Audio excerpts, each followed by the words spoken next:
किसी जंगल में चुनचुन नाम की शरारती गिलहरी अपनी माँ किट्टू के साथ रहती थी। चुनचुन कभी भी किट्टू की बात नहीं मानती थी। चुनचुन की हरकतों से जंगल के सभी जानवर बहुत परेशान रहते थे। एक दिन चुनचुन पेड़ पर खेल रही थी और उसी पेड़ पर फर्राटा नाम का एक बंदर भी सो रहा था। फर्राटा को देख चुनचुन ने अपनी माँ से कहा, माँ, ये बंदर हमारे पेड़ पर क्यों सो रहा है? ये पेड़ तुम्हारा कब से हो गया चुनचुन? सोने दो उसे। लेकिन माँ, जंगल में और भी तो पेड़ हैं। इससे कहो किसी दूसरे पेड़ पर जाकर सोए।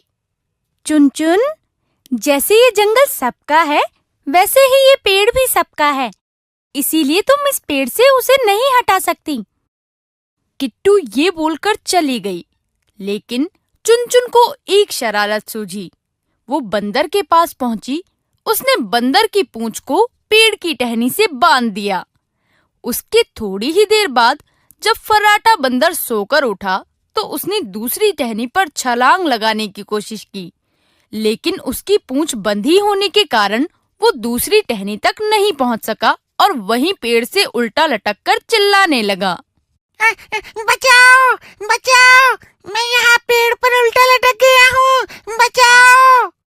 फर्राटा के चिल्लाने की आवाज सुनकर सभी जानवर वहां आ गए और तभी वहां मौजूद जंगल का राजा शेर सिंह बोला, अरे फर्राटा, तुम इतना चिल्ला क्यों रहे हो?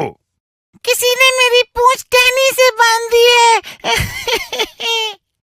लेकिन तुम्हारी पूंछ टहनी से कौन बांधेगा? किसी को क्या मिलेगा ऐसा करके? ये काम उस शरारती चुनचुन ने किया होगा। वो ही जंगल के सभी जानवरों को परेशान करती है। ये बातें किट्टू और चुनचुन पेड़ के ऊपर बैठकर सुन रही थी। इतने में चुनचुन बोली, हाँ, मैंने ही बंदर की पूंछ पेड़ से बांधी है। लेकिन तुमने ये सब क्यों किया? बंदर ने तुम्हारा क्या बिगाड़ा है? जंगल में इतने सारे पेड़ हैं, तो ये बंदर इस पेड़ पर क्यों सोया? ये हमारा पेड़ है। ये सुनकर सभी जानवर हैरान रह गए। तभी हिरन बोला, चुनचुन, एक बात कान खोलकर सुन लो। ये जंगल सबका है, इसलिए यहाँ के पेड़ों पर भी सबका अधिकार है। चुनचुन, अगर अब तुमने जंगल में किसी जानवर को तंग करने की कोशिश की तो मैं तुम्हें इस जंगल से निकाल दूंगा।